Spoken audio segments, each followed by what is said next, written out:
East and Chaguanas North both qualified for the Central Zone qualifiers. The focus today on the East as we see 3 Premiership Division teams and 1 team that won their area in terms of the Championship Division. What do we expect today, James? Well, to see the wise men come from the East. There are 3 of us, so I'm guessing that we are wise as we made a good decision to bring this game to you.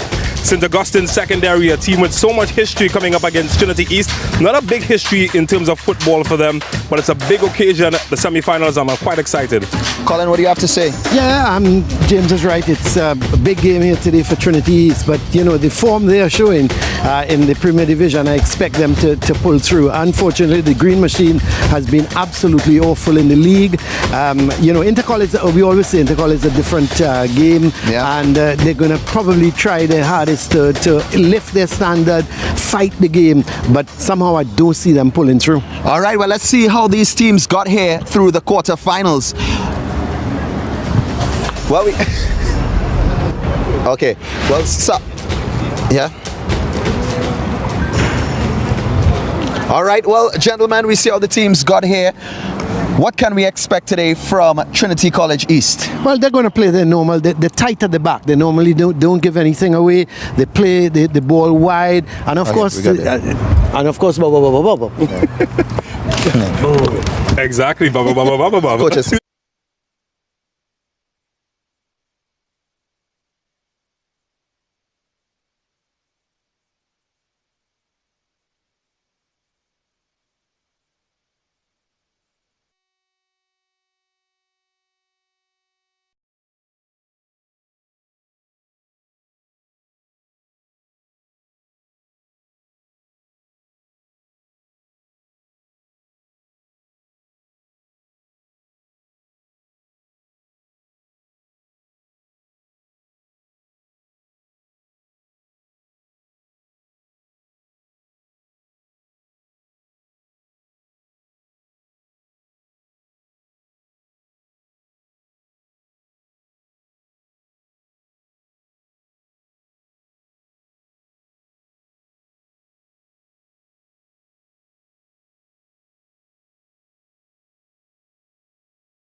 to the antennas, to the homes. We bring you action from the East here at the Larry Gomes Stadium.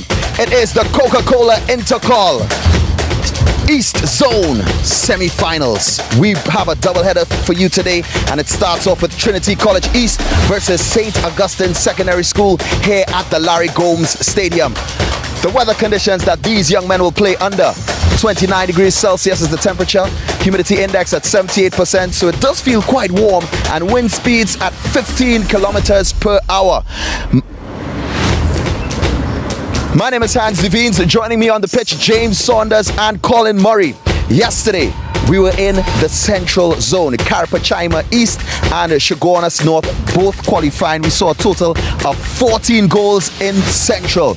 Today in the East, our focus is on 3 Premiership Division teams and 1 team that won their zone in the Championship Division. What are we in for today, James? Well, sadly, I don't think we're going to see as many goals as we saw yesterday.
Well, we apologize for that outage in terms of our satellite transmission, but the issue is resolved and we're going to bring you all the action live from right here at the Larry Gomes Stadium. It's the COCA-COLA Intercol East Zone semi-finals. The first matchup, Trinity College East going up against the Green Machine, St. Augustine Secondary School. You can actually see the team and the officials behind me. What a matchup it is going to be as both teams, Trinity College East and St. Augustine Secondary, look to secure their spot in the East Zone Finals. When we look at the weather today, it's 29 degrees Celsius, humidity index at 78%, and wind speeds at 15 kilometers per hour. We take it over to Colin Murray and James Saunders to give us the action. Well, thank you so much, Hansi Veens. Welcome to the Larry Gomes Stadium. It is COCA-COLA Intercol action. Trinity East coming up against St. Augustine Secondary. Pleasantries being observed as the match officials meet with the captains of both teams. Both wearing the number 6, Angie Providence for Trinity East and for St. Augustine Secondary. Teresa Andrews. Teresa Andrews. Colin Murray is with me. Keelan Barkas will be in charge of this one. Of course, there was a meeting with the officials just ahead of kickoff. Mariri Gonzalez, the president of the secondary schools football, Mr. Ainsley Cato and Nakia Harewood, who you would have seen earlier. The boys from Trinity, faith-based school, located just in the Twin City area of Trinidad and Tobago, offering words of prayer and perhaps looking for inspiration. And St. Augustine Secondary, they wear their customary green, known popularly as the Green Machine. Not the best of seasons this time around for St. Augustine, but they will be hoping to salvage that in the COCA-COLA Intercol. Well, just a reminder of viewers of the team selections. Tyrese Andrews will be assisting in defense together with Andrew DeLeese, who is the goalkeeper. Jordan Ferdinand is in the starting lineup together with Giovanni Hospitalis, Elijah Gravande, Shaquille Brito, Alex Piper, Jamel Cooper, Jalen Asalam, Terran O'Brien, and Shamaki Wills.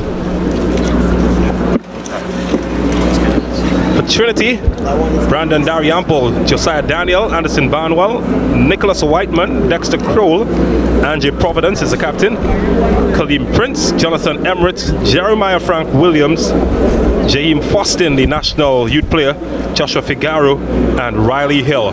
So it's time for kickoff here at the Larry Gomes Stadium, COCA-COLA Intercol East Zone semi-final, and well, we're on the way. Colin Murray, your thoughts on the early going-ons in this match, and what do you see or make of this contest? Well, I think it's going to be a tough afternoon for St. Augustine. Yes, they've been in the Premiership, but don't forget they are demoted. They're going to be playing in the Championship next year. So I don't expect Trinity to really be that much extended. But having said that, James, this is Intercol football, and we all know you lose, you go home. And it's the last chance really for St. Augustine to show themselves for the season in terms of doing well. So I expect them to put up a fight here. Because don't forget, St. Augustine, they've got a good tradition. They've got a real good legacy, and they've produced some really good footballers over the years. So I don't expect them just to lay down here and play dead. I think they're going to give it a good go. The Green Machine finished at the bottom of the secondary schools championship group. Trinity East did finish in 3rd place in their group.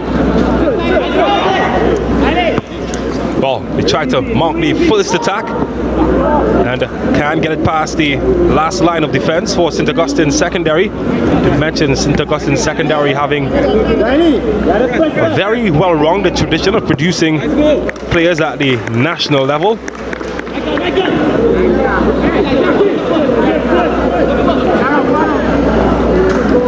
Trinity East with better of the possession, but they've given that away just as I said that, and that one pinged into the legs, but the iron touch takes it away. Nice build up out of the back for Trinity East. They of course are led by Jaheim Fostin. If the surname rings a bell, well, your guess might be very well. It's the younger son of Marvin Fostin, the former Trinidad and Tobago international, continuing the rich Fostin legacy. Well, They've lost it in a bad area. And well, could they recover from this as St. Augustine pile forward the first shot, and well, the goalkeeper had to gather it on the second attempt. But they're wasting no time, St. Augustine secondary, in getting shots away, and that wasn't bad from Hospitalis. No, that's good. And you know, I like the start. They've started very positive. I remember the coach saying they're going to be tight in defense, and they've got to be tight in defense. But when they can come forward and create problems for Trinity East defense, then great. And I thought that was a good start and a good shot. It's won well by Figaro. Here's Kroll. Barnwell gets involved. Boy, he pierced that to the middle, didn't he? Frank Williams now. And that's too long for the intended run of Prince, who was surging down that left-hand side.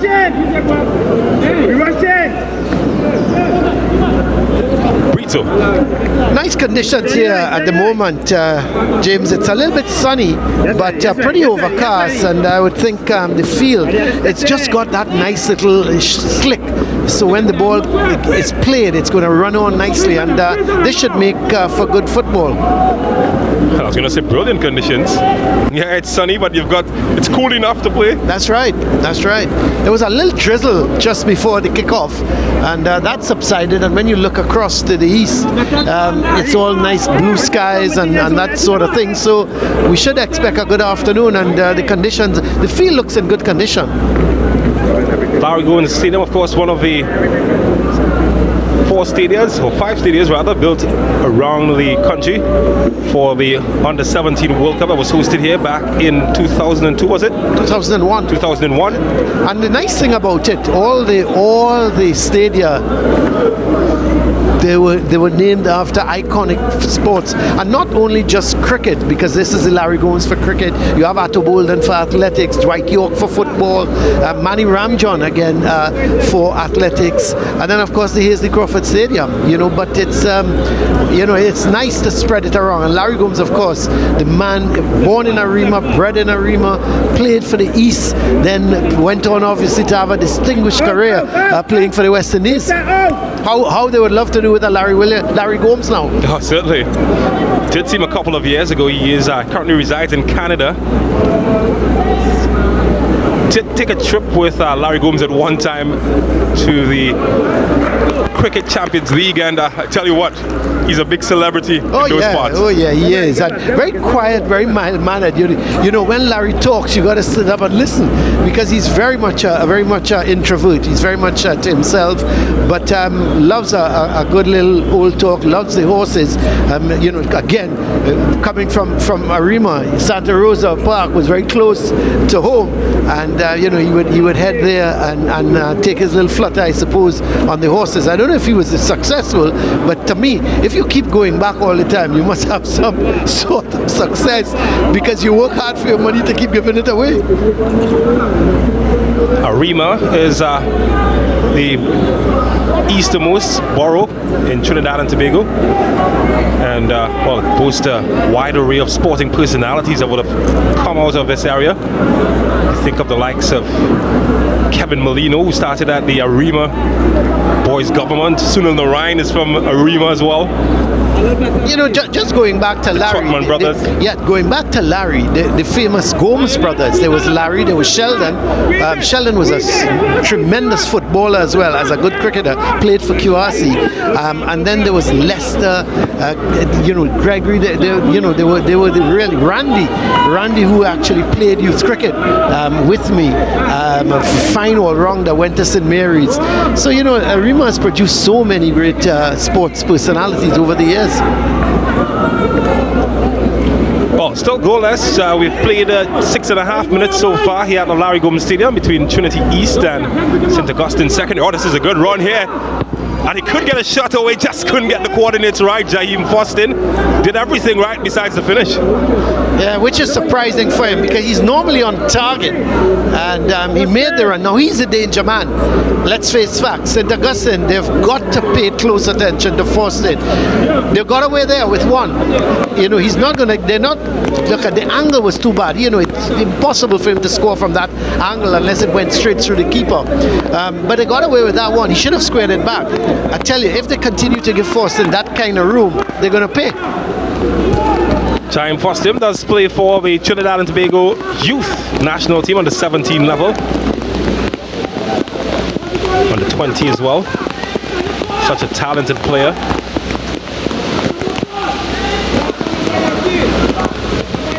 Well, haven't had much more goal attempt than the one we saw from Fostin and the one earlier from St. Augustine. Apart from that, just been knocking it around in the middle. St. Augustine though can have an opportunity here from a free kick to do more.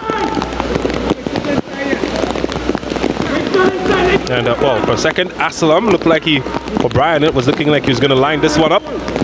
Since left that duty for Brito. It's been a good start from St. Augustine, just that one chance that Fostin really had. But I think they're certainly looking to go forward all the time. Well, the breeze is carrying this one, and it's carried it long way over the bar in the end. He had a good idea, but he didn't execute it quite well. Yeah, not meant to be. I think he was more looking to get it onto the far post for somebody to run onto it. But you're right, the breeze just took it somewhere up to the main road. It was really not really intended. But I like how St. Augustine have started. They just got to be a little tight and careful in defense. Oh, the rain started to pour. It's bright sunshine though, despite the rain. I think it's just a cloud hanging over the Larry Gomes Stadium. Because when you look around, James, it's really nice weather all around. But here well, Fostin could be in. He's all alone, Fostin, and the challenge from behind. What a save that is. And, well, you've got to give credit to that challenge as well because it's illegal according to the referee. But the goalkeeper, he kept his eyes on it all the way. It seemed to be going into the back of the net. It looked to be that ball came off Brito, the St. Augustine defender. And give him credit because Fostin was just about ready to unleash. Now, did he get some contact with Fostin? But you see again, they've got to pay. You can't allow Fostin on a one-on-one situation like that. This is floated over, looking for a yellow jersey to smack it. Point back into the area. Should get to Fostin, who remains on side, and he's done well to beat his man.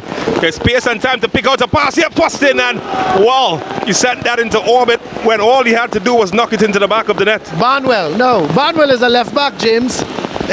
He never got over the ball. Really and truly, Fostin created that. Fostin said to Barnwell, here, take it. Let's look at it. Brilliant take from him. He took it and went in one movement, blew by the defender, and then he looks up. And he saw the best man to pick out there was Barnwell, and all Barnwell had to do was really side-footed into the net, and he just was leaning back. I think he went for a little bit of power, and he didn't need to. But again, the danger of Fostin. Well, I guess the old adage about can't hit a barn door comes to life for Barnwell.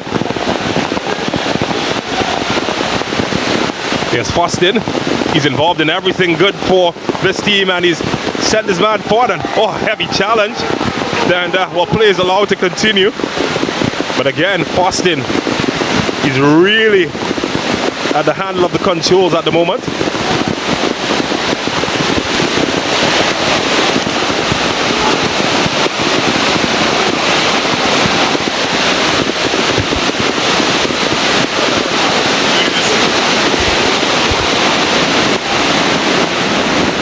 Well, here is the green machine. And well, just couldn't get enough purchase on that to find a teammate, and Trinity East would come away with it. They have looked the lively of the team so far.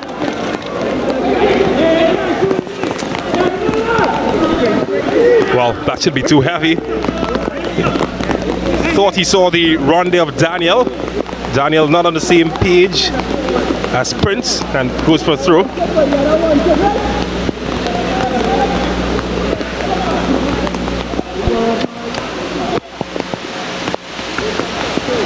So it's still goalless between St. Augustine and Trinity East as the rain pours. There's an old saying in Trinidad and Tobago, I know you're familiar with those. Rain falling, sun shining.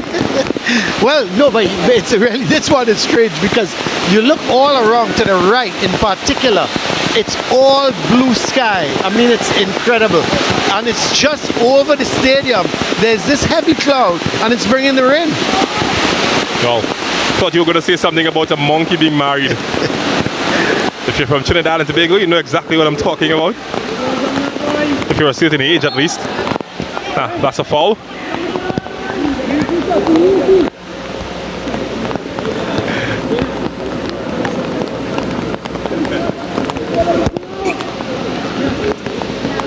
Well, St. Augustine will have a free kick attempt to try and make an entrance into the Trinity East area. They haven't done so. The only shot of the match came from outside the area, and well, they're not going to get the lock this time.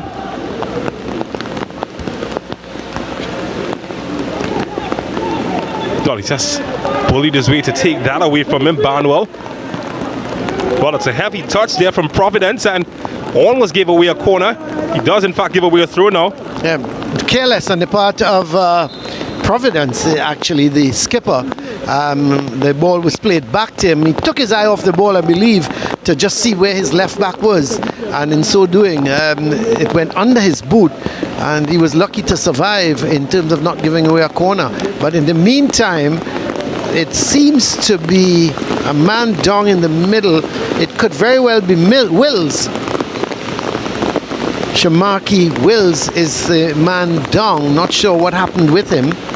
It's getting the little bit of water and maybe the magic spray. And once that happens, it's going to be all right. Seems to be a knee problem, James, with him.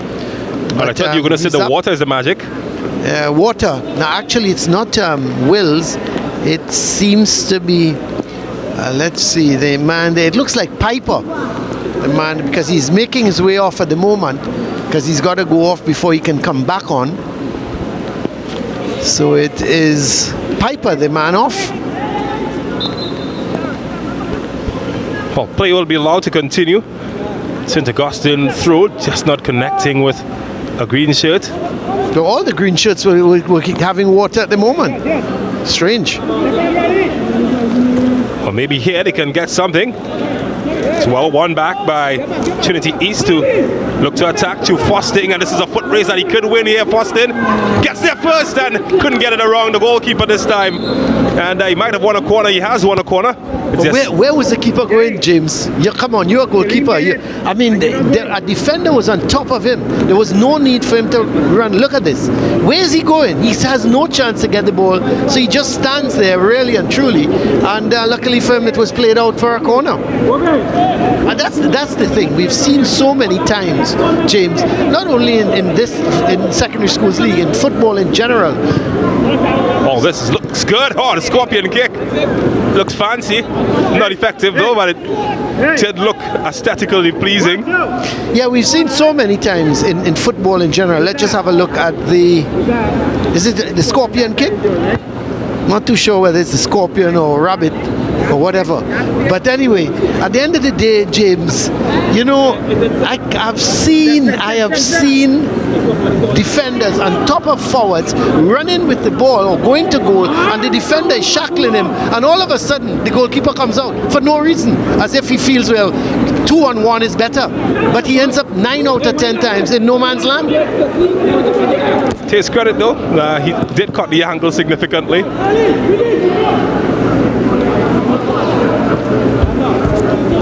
Okay, we'll give him credit then. Just Prince. Because you're the goalkeeper. If you say cut the angle, I'll agree with you. All's well that ends well, Colin Murray. If you read Shakespeare, all that's just well cut off. People, I can't quite remember what happens after that title. Hospitalis runs into some trouble. Well intercepted by Frank Williams. Figaro. Daniel. Prince looking for Fostin, and trouble again. Again, he's cut through the green defense like knife through butter. This time, Fostin can't get around the goalkeeper yet again. He's had a good game so far, the goalkeeper for St. Augustine, Tyrese Andrew Delise. So he's another corner, but again, you're leaving for now. Brito, it appears to me, Brito is the man who's got to be shackling Fostin. But you can't leave Brito on a one-on-one. Fostin is going to outrun him all the time. Either Fostin gives himself a couple of yards. Look at that. You know, from the time Brito stops, Fostin goes again. And you know, it's either they decide to let the last man come back a little, withdraw slightly, so that Fostin is not going to find himself one-on-one. Well, this one is into the goalkeeper, and ball flashed across the face of goal, and somehow nobody was there. Well, they're lucky, St. Augustine, they're living dangerously. Yeah, no one attacked that, and you would have thought somebody would have been attacking that ball just in around the 6-yard box. Let's have a look at the corner. It bounced before the man he missed the header, and then nobody was coming in at the far post. Strange. He almost scored a direct corner there, Barnwell. Yeah. He missed an open shot, but he almost scored a corner. Well, can St. Augustine break free here? Decide to go back. A wall of yellow shirts ahead of St. Augustine. Well, they're patient. Wills. Grab Sandy. And he was looking to pick out the run of Ferdinand, who steaming down that right-hand side. Just too straight.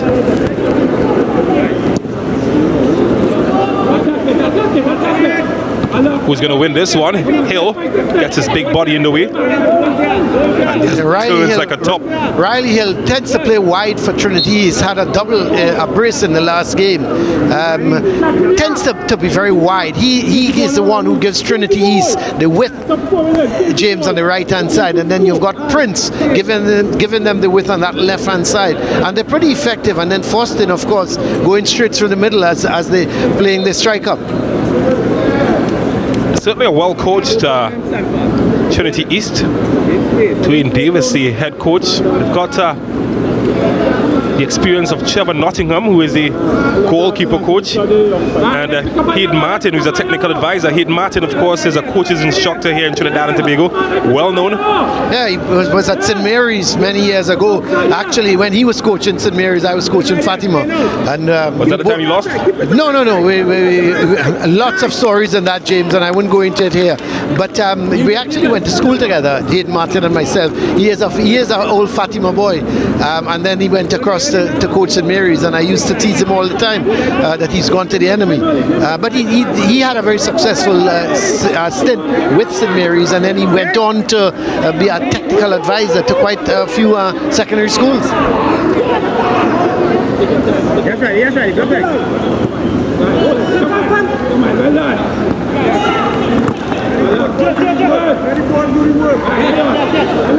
Well, they've dominated the possession for much of this match. Trinity East. Nice completed passes, James. 64 completed passes. I'm a little surprised at that. Because I thought Trinity had more of the ball and would have completed more passes.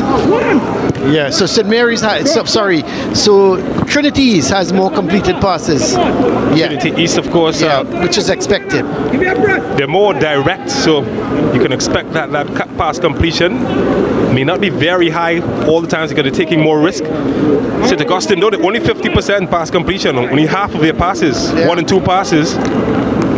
And you could see that once they get the ball, Trinity is putting them under some pressure. So they're quickly trying to hustle their passes, and once you start hustling your passes and you know you're not getting time on the ball, you're going to make mistakes. Well, St. Augustine might look to change that statistic. Stay barge forward here.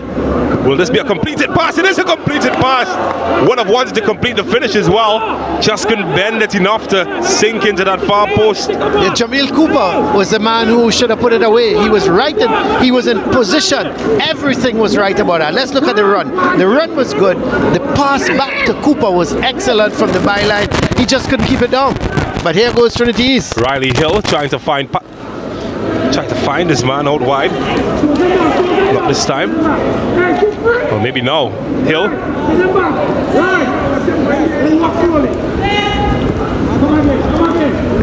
Daniel.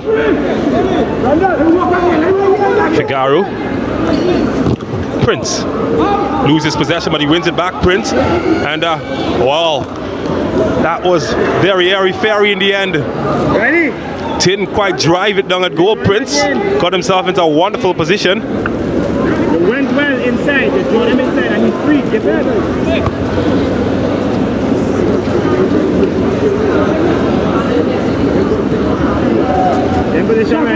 St. Augustine secondary.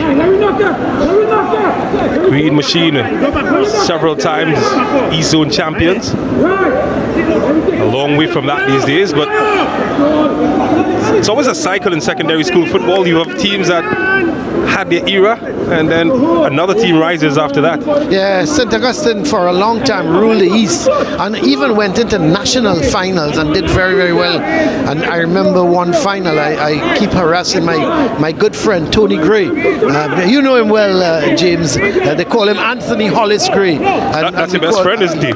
Yeah, and he was saving for St. Augustine in a final, a national final, in the Oval, and against Fatima. And of course, Fatima won 1-0, and he dived over the ball. And I've never let him forget it. I said to him, it was better you went to play cricket on the field rather than goalkeep. But that was one of his proud moments, that he kept goal for St. Augustine in an Intercol, national Intercol final, be it not just a zonal final. Yeah, of course, Anthony Gray went on to be a West Indies player, cricketer, fast bowler. Speaks of the quality of athletes that would have come out of St. Augustine. Many good athletes, and they've always been a well-coached team. They've had some really good coaches as well over the years. Kenny Thomas and Michael Grayson. They've been really well coached. Both former coaches of mine, by the way. Yes, Foston. Yard of space and nobody home as he came calling. And that's where Prince missed the boat there. He should have been, as Foston was making the run, he should have been going wide and on the far post, looking to get that cross in. And he just stood up. A lot of them now, they stand up and look at Foston and said, okay, he's going to do it by himself. But sometimes he needs the support. Well, this is wayward, but it does find a green shirt and, well, a high boot, and the referee allows it to continue. Still a battle for this one, but the touch is heavy, gives it right back to Trinity East. Well, we're coming up to 25 minutes in this game, and it's still goalless. So you've got to give a lot of credit so far to St. Augustine, because they've been really very plucky, and they're not being overrode at all by Trinity East.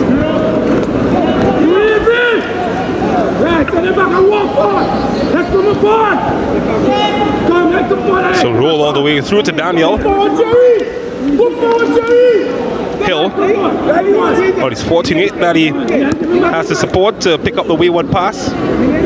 But again, they're just poking holes in the Green Machine defense. Hill, he has options. Looking for Prince here. Foston is backing as well, but Prince makes connection. Not the type of connection he wanted, but it was deflected, and it will be a corner. Yeah, when you get those kind of crosses coming in, you really want to run onto it and hit it with the lacing. But he was cramped for room because Foston, I think, was ahead of him, and there was a St. Augustine player as well. So he sort of was angling his body, trying to place it into the bottom corner or into the far corner. And it would have been a very difficult type of skill for him to really get that ball into the far corner of the net. It's the kind of volley you really want, James, that you can run onto and hit it bang with the laces. Well, it's the kind of volley that will put you in the headlights. Play of the day moment, maybe. Well, tell you what's not a play of the day moment, that corner from Barnwell. Yeah, that's a poor corner, isn't it? He's a better kicker than that. I've seen Barnwell over a few games. He's got a good left foot, and he tends to go down that left side and get the ball over. So obviously they're using him with that right-sided corner for him to curl that ball going to the far post. But unfortunately, that's his second corner we've seen, and hasn't been really good. Costin have struggled in their pass completion, and something perhaps that the coaches will have to look at next season. They are quite a young unit. Well, tried a very interesting control there, successful in the end, and he's going long. Oh, look at this. Came aboard upright, but it's still alive. But Prince is the Prince of the Larry Gomes Stadium this evening because he completes the demolition job. One man started, it never brought down the foundation, but Prince had his eyes on the prize all the way into the back of the net, and he puts Trinity East 1-0 ahead in the National Intercol semi-final East Zone. And you notice the change, James, that Foston went over to the far side. He took up Prince's position. Prince went in the striking role. Let's have a look. And he attacked the wing back and came inside, and then bang! Comes off the post, goes and comes right back out, and give Prince credit following up, put it into the back of the net. That was not an easy volley to put away, but it hit one post, went on to the other one, then came out. And really and truly, there was Prince putting it into the back of the net. But really, that goal totally belonged to Foston, Jaheim Foston. Well, a goal made by Foston and distributed by Prince. And it puts Trinity East 1-0 ahead. What a goal that is. And it shows good awareness, though, from Prince to follow up after that shot came up both upright. Well, he had to be aware to get in the right position. Yeah, because everybody was ball watching at the time. They hit one post and they said, well, it started to go in. They said, well, that's going to go in. And they hit the other post. By then, the St. Augustine defenders, they're just about waking up. And Prince was already onto the ball.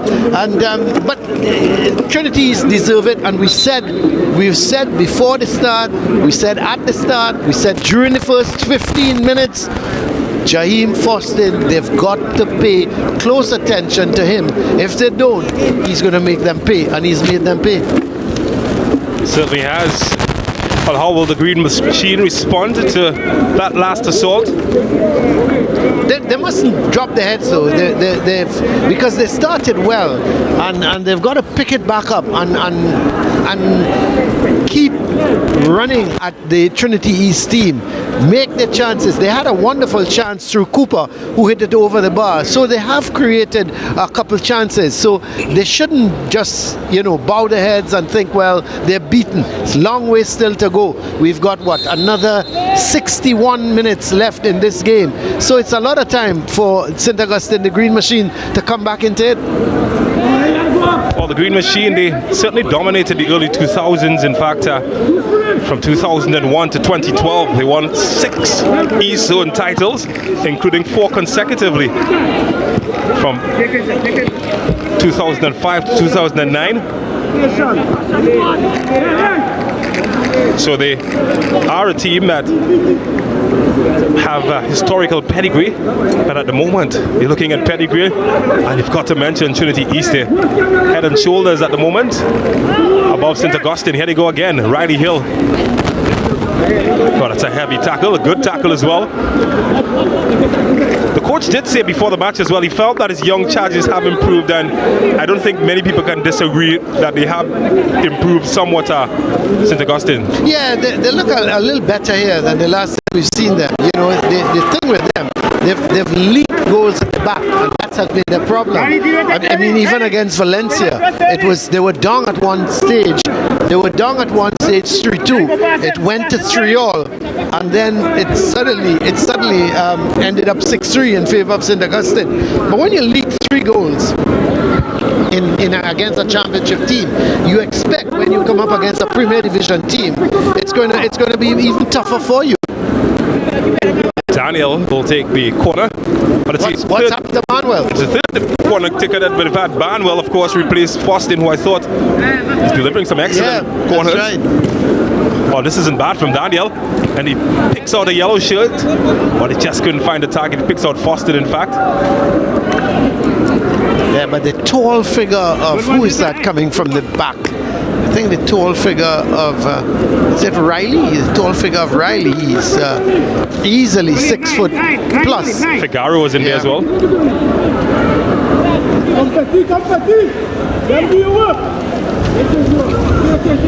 Well, how will they react to the latest shock, St. Augustine? Defensively, they haven't been too disorganized. Offensively, though, it's a different story. Just one shot on target, a shot from distance. Got to find solutions in that area. Maybe here they can. And, well, that's well defended. You see, James, when you plan your game against the opposition, you've got to look at the danger men on that opposition team, and you've got to plan for them. In my view, they haven't really planned for Forster, and he's at the moment he's being allowed to do what he wants, and you can't. He's gone over to that far side, so you've got to also engage a wide midfielder and says, listen, you've got to assist the right back, and both of them have got to look at Forster, especially and double team him, double tackle him, because that's the only way you're gonna not get him to make those passes. O'Brien spreads it out wide, finding a bit more space now as he tries to angle it into the run of Ferdinand. He does well to keep in. Dallas, in fact. It's unfortunate. Yeah, Daniel got in the way, didn't he?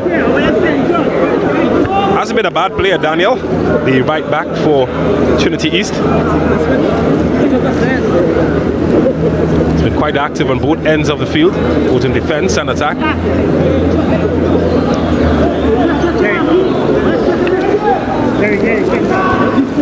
That's a short corner, one taken under no real pressure. Then Trinity East are allowed to, just show a lot of the back with it.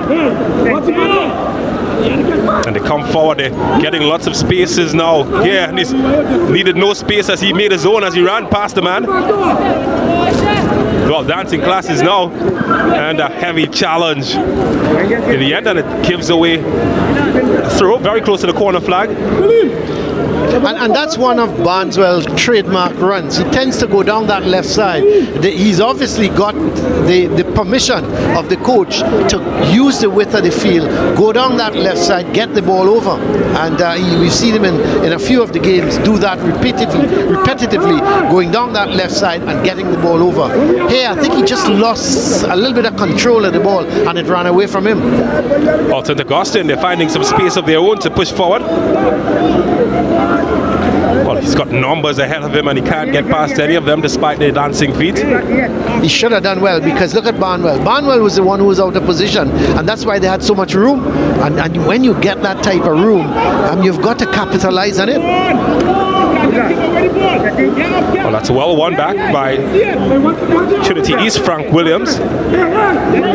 Figaro gets Daniel involved on the heavy guard. Chooses the option of Figaro.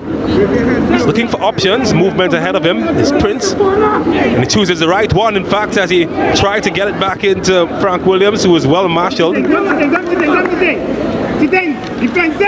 How about St. Augustine? Can they get an attack going?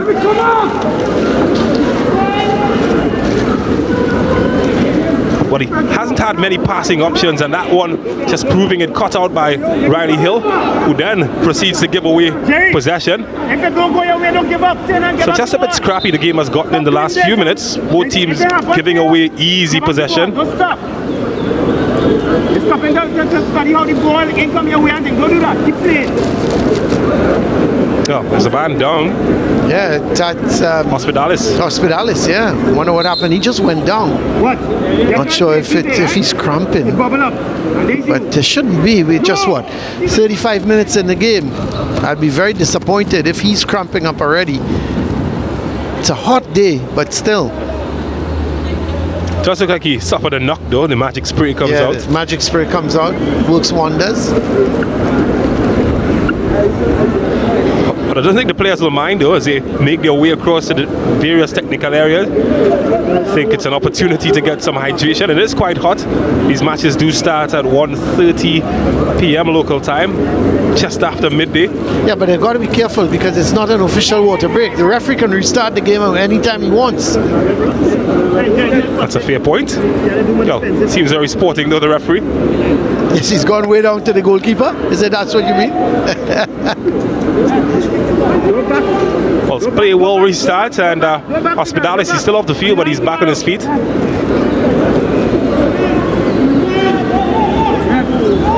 Asalam gets Wills involved. Grab a Sandy.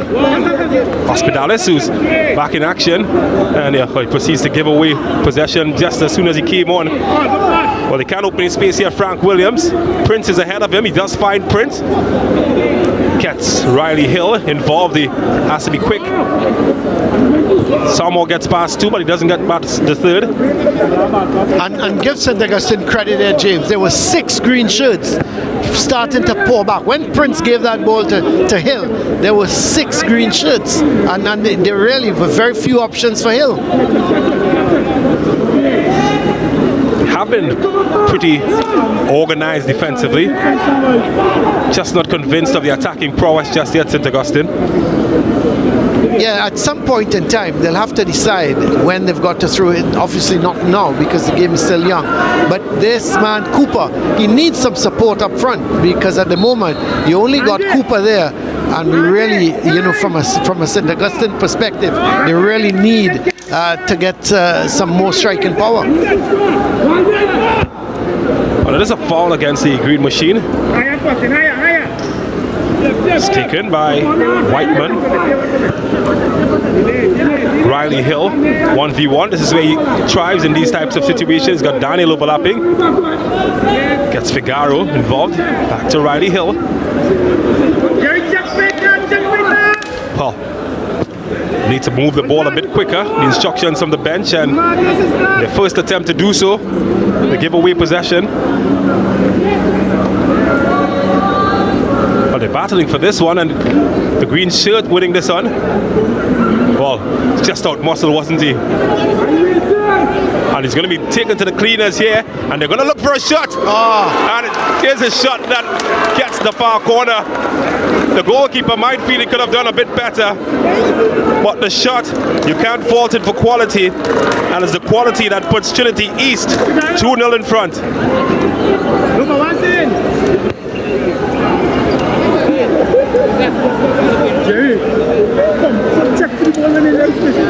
Well, let's have a look at this. He goes past the defender, has it on his left foot. The angle is really not good.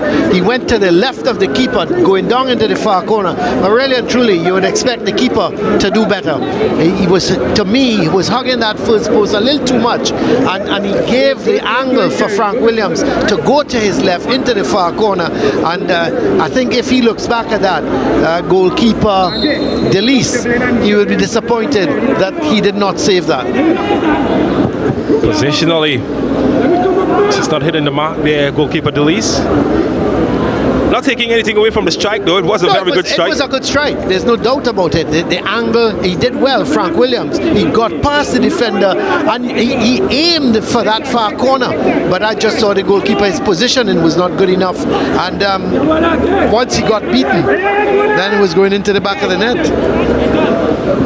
So the boys from Trinity East, they lead by 2-0.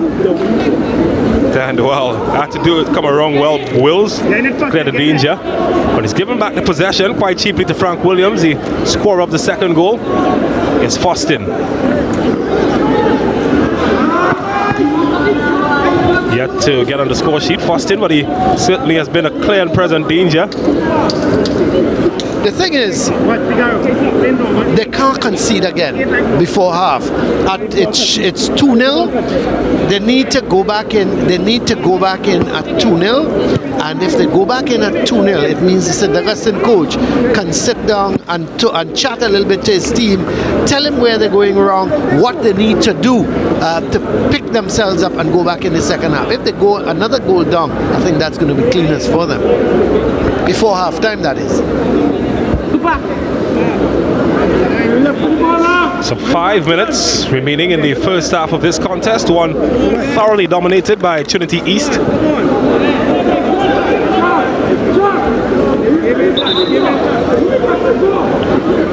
And well taken goals have created the lion's share of chances.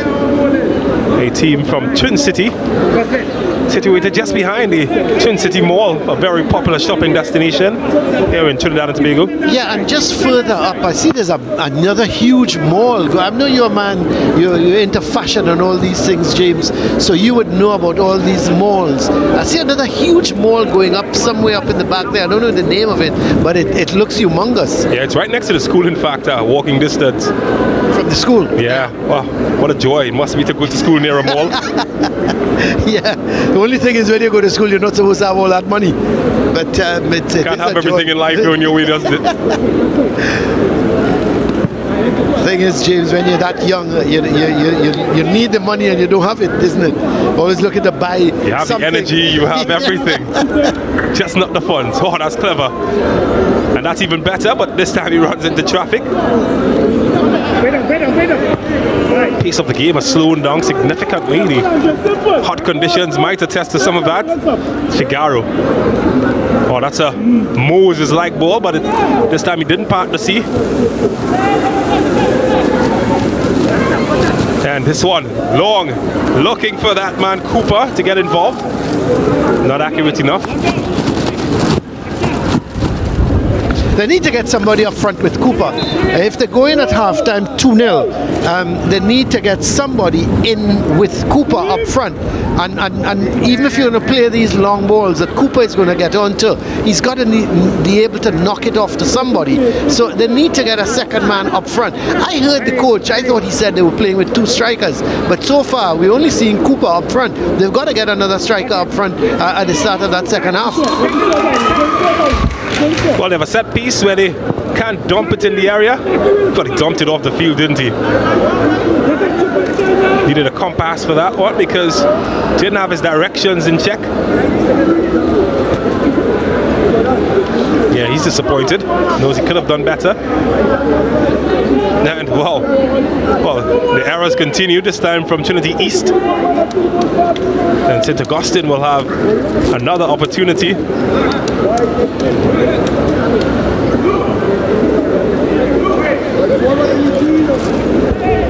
Not a bad crowd coming in so far for this first game when you think it started at 1:30, James. And I think it's going to build for the second game. That San North, Arima North game. That should be an interesting game. But of course, Arima North in the championship, even though they're going to probably try and come up next year. And here goes Foston. Well, he's on his run. Oh, he's taking his man for drinks. Oh, what a save that is! That is save of the tournament, Colin Murray. I have not seen a better save than that in the COCA-COLA Intercol. Well, I tell you what, the run from Foston, he cut inside beautifully and he cracked it. I didn't expect the shot, so I don't think the keeper did. Here he goes. All of a sudden he stops. Wham! Comes inside and he hits it one time. Look at this. Badang! What a save. What a save. But the move from Foston was superb. I thought he may have touched it again before, but as he came across, he just hit it with that left foot. A beauty. I'm calling dibs on that. That's a SportsMax app moment. Already? Okay, James, James, James, there's 46 minutes left in the game. There's nothing that's going to be better than what I just saw. You know, you're a typical goalkeeper. Typical goalkeeper. So what? How can I argue with that? I can't argue with that. But that was a brilliant save. It really, really was. I tell you what. You know, if you look at Delice with that save, he would be so disappointed when he looks back and see the first 2 goals that he conceded. Even though the first goal from Prince was a difficult one. But look at this. Look at the move from Foss. Wasn't that great? He beat 2 defenders in that one move and he just hit it one time with that left foot. The thing is, his body was going the opposite way. Yeah. The goalkeeper, Delice, and his arms. Wow. I honestly don't think he expected the shot. Oh, this is searching from Daniel, and it's a free header and a good punch from Delice. Did well. Well, we are inside the 1 minute of time that was added to the first period. Still 2-0. Trinity East. Is there to be one more exploration forward for Trinity? I tell you, he's kept them in the game. That's the important thing for St. Augustine. Delice. Daniel, he's got a ton load of space ahead of him. And tried to pick out Prince, but traffic was too heavy. Foston was standing all by himself wide and nobody saw him. Amazing. Well, talk about traffic, he's running into traffic. It's Frank Williams. He's harassed and hassled, but he keeps possession well. Daniel. This time they see Foston, and this time it's the halftime whistle. 2-0, Trinity East. Yes, so it's 2-0. Trinity East leading at the half. The goals coming in the 27th and 39th minute. The first by Prince, the second coming by Frank Williams. And he easily scored the second goal. A really good move from Jeremiah Frank Williams to make it 2-0. So we're at the half here at the Larry Gomes Stadium. Trinity College East, they lead in this first Coca-Cola East Zone Intercol semi-final, and it's 2-0. St. Augustine lead at the half. So we're going to take a break.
Welcome back here to the Larry Gomes Stadium. We're at the half in the first East Zone, the Coca-Cola East Zone semi-final, Intercol semi-final. It's Trinity College East. They're leading St. Augustine Secondary by 2-0. Let's have a look at the highlights. So from the whistle, St. Augustine started pretty well actually. They had the first shot, which was a really good shot that Dalrymple had some trouble. He eventually caught onto it, but and then it was the Foston shoe. Had a shot there from a very difficult angle. It went outside, and then he was able to pick up this ball, go inside of the defender, and then he squared it back, and there was Barnwell. The simple task of just pushing the ball into the back of the net, and he hit it over bar. And then there was the, as James Saunders described, the scorpion kick that went outside. But then this was a really good chance for St. Augustine. The ball was sent right into Cooper. He got it on the volley and he did it over the bar. Then a shot from Prince that went over the bar as well. Foston was created problems and had a shot, came off the post, went on to the other post, and then Prince following up. There is the shot. It hit both of the posts before Prince was able to put it away. And in the 27th minute, Trinity College East went 1 goal up. But they were not done there because they kept on going and running at this St. Augustine team. And there goes Frank Williams, goes past the defender and slaps it away from the keeper. He was covering too much, I thought, towards that first post, and he put it into the far corner, and it's 2-0. But here was the move so far of the match. Even though it didn't result in a goal, Foston cut back nicely, smashed it with his left foot, and what a save there from Andrew Delis. So he just was flying to his left and pushed it over the bar. Let's have a look at the stats. 9 shots to 4 for Trinity College East, 9 St. Augustine 4. 4 shots on target for Trinity College East, 1 for the St. Augustine team, 2 fouls to none. No yellow cards, no red cards, no offsides. 5 corners for Trinity College East, none so far for St. Augustine. Look at that, 20 saves for the St. Augustine keeper, just 1 for the Trinity College East, and the possession 58-42 in favor of St. Augustine. So let's go down to Hans. He's there with James at the half. Thank you very much, Colin Murray. James Saunders, 2-0 is the score. Trinity College East over St. Augustine Secondary School. Does the scoreline reflect the talent on display here this afternoon? Yeah, I think it certainly does. Trinity East have been, quite arguably, not arguably, undisputably the most possessing team in that half. Of course, they've been occupying this half. I looked at the statistics, some statistics that some of our viewers may not be aware of, and they've been in this half for 25 of the 45 minutes, which means that they've pretty much dominated the game. You look at the 58% possession, and that tells one story, but also they have been stringing the passes together. 20 saves, more saves to St. Augustine keeper. They've got 9 shots on target, and they've scored 2 of those chances. So I think it's well reflective of what we have seen so far in the game, and the team that deserves to be on top is on top. Well, let's recap what the coaches said before the game, all courtesy Coca-Cola. Taste the feeling. We spoke to Trinity College East coach, Coach Davis, and this is what he had to say. Coach Davis, how big is this match for you against St. Augustine? It's a big occasion for the guys playing in a East Zone semi-final. We have never won the Intercol East Zone, so the guys want to really get there and try and get the job done this year. Potential first time getting to a final and perhaps winning the East Zone. How are you going to approach this match? Just as we normally approach any match, we practice based on what we want to execute in the match, based on the opponents. Try to be pragmatic, try to be consistent in what we do. So hopefully we can execute today and be successful again. What would they say are the keys to this match to win? Goals. Well, that's simple enough. Simple as that, goals. Thanks so much. From what he said to what actually happened, do you think it's an alignment, James? Yeah, what he said, somewhat it is an alignment. His team have been, quite confident in terms of possession. They have defended astutely as well, and I think, that he's on target so far, and I expect that we will see some more performance from his team in the second half as well. Well, St. Augustine Secondary has a new coach this entire season in Tacoma Jones, and this is what he had to say before the game. Once again, this interview brought to you courtesy Coca-Cola. Trinity East is in front of you, Coach. How are you going to approach this match? We're going to try to keep it compact, right? Because we know they are coming at us. So we'll try our best defensively to keep it compact. Yeah. What are the keys to get a victory today? Keys to get a victory today, we're going to try to play on the counter, right? Try to get it to our main strikers and see what they can do, all right? Do you see any improvements with your team from what we've seen in the season? They have, I don't know if some people were looking at the game after the Benedict's game, right? We started to improve after Fatima. My colleagues expressed the same thing, that we have seen improvement. The Speyside game, we were leading 2-1, right? And then defensively, we struggled there, right? So after that, the Valencia game, we actually crossed the hurdle now, yeah? Well, thank you very much, Coach, and good luck. Thank you. Okay. Coach Tacoma Jones, he spoke about the improvements in the team, and he also spoke about playing on the counter. Is that strategy working today, James? Yeah, well, so far I think he's right.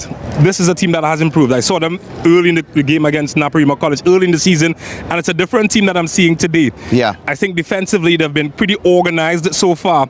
However, what I'd like to see more from St. Augustine is having more outlets going forward, and to get that counter-attacking play. He's got to find solutions at halftime to get more bodies going forward when they do have the rare possession, and that's why I think they could tweak and perhaps might be able to pull themselves back in the game, although I think this Trinity East team perhaps might be a bit too strong for them.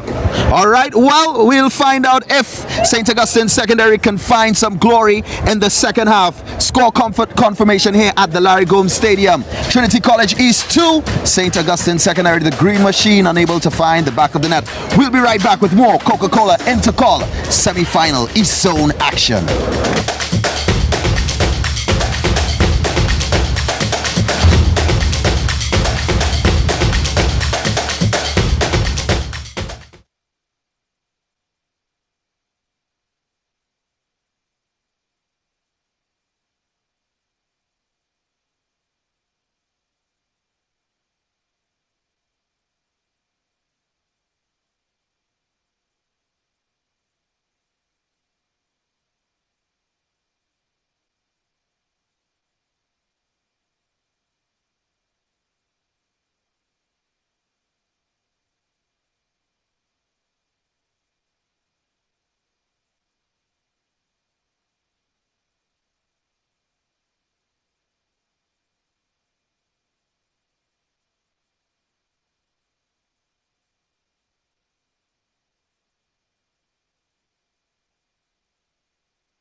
Well, mission possible or impossible for one of these teams.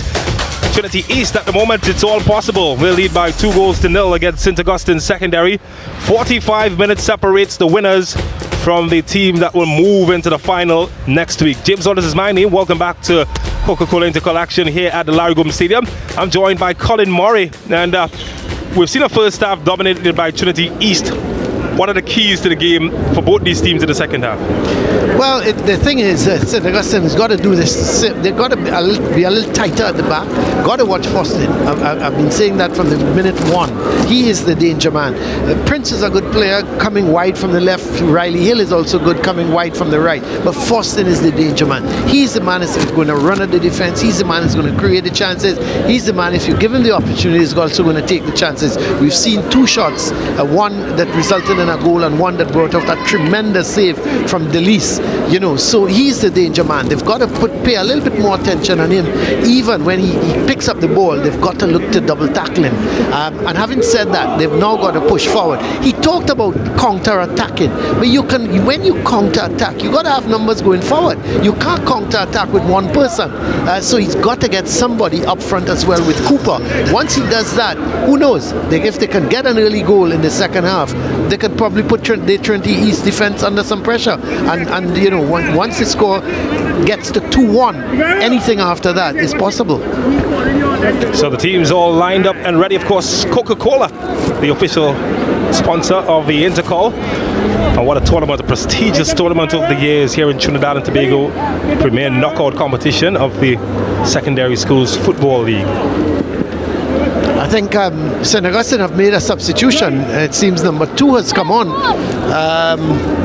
Jabrili Williams. He's come on at a right back position. And I'm not sure who he's come on for, but we'll have to give you that in a while. Well, he gets his first touch. Yeah. And, well, hasn't touched it yet. Still have to wait for him to get his first touch as that one went out, and it would be a throw for St. Augustine. But he can consider a throw first touch maybe for Williams. Oh, there we go. Technically his first touch. Oh, right. I'm trying to look to see who he's come on for. I don't know if it's a straight. Might be Wills in the defense. Swap. Yeah, centre back Wills has been shifted. Yeah, it could be. I'm looking for Wills. Trinity East skipper will give his goalkeeper a touch. It's something he hasn't had much of the first half. Just one save he made earlier on. Well, it's won by St. Augustine. He made a very good point about counter-attacking, and already they're getting more numbers forward. And well, did have a right to try, but the outcome not as anticipated. No, that's Asalam, wasn't it? That took that shot. And was it? Oh, O'Brien? Yeah, okay. But that was, there's confirmation of the substitution. Williams on for Wills. Oh, that's acrobatic, if anything. And already, see a more positive outlook from St. Augustine Secondary, although they do give away possession. Haven't had much passing sequences going for them. Although they did manage to string together 7 passes in the first half. By contrast, Trinity East, their best possession spell, 10 passes. Yeah.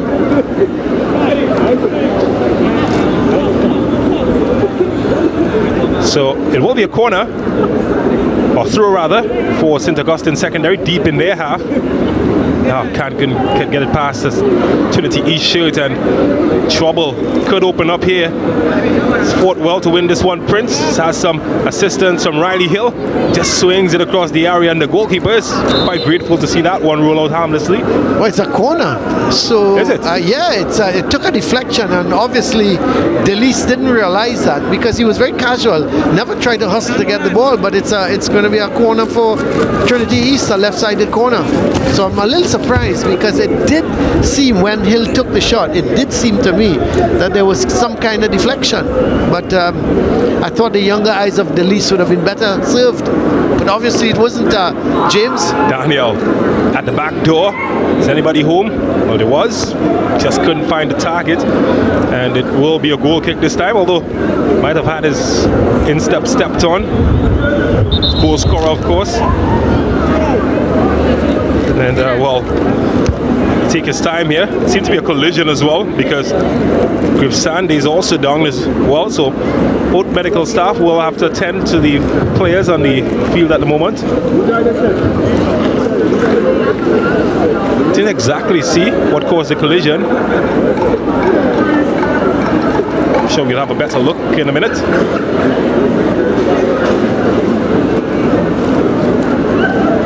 Well, this is what's happened. And he just got up there and, well, that absolutely clears it, but it might have been, stepped on him when he went down. Yeah. Not sure what the issue with Sandy is though. There's Gravesand. He's limped off, so he's going to get some treatment.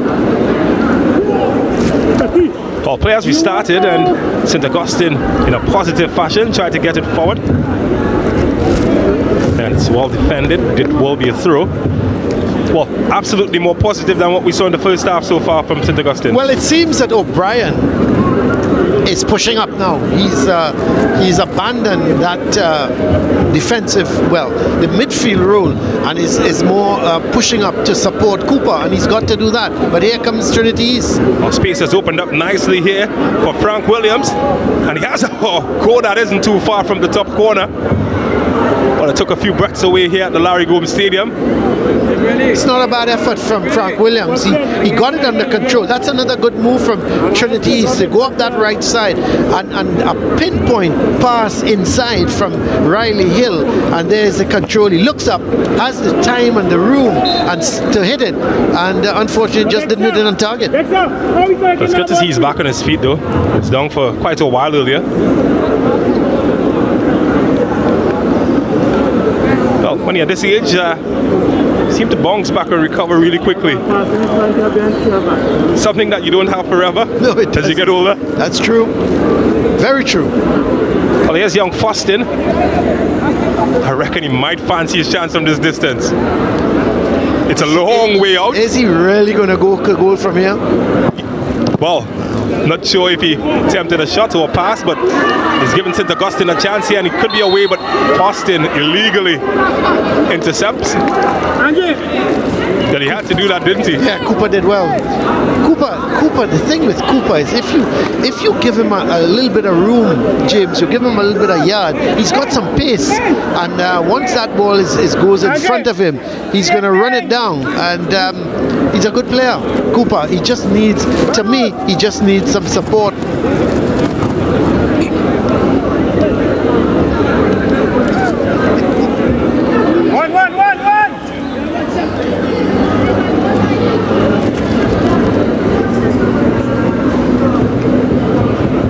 Trinity East. Well, they've struggled for some sort of momentum since they restarted.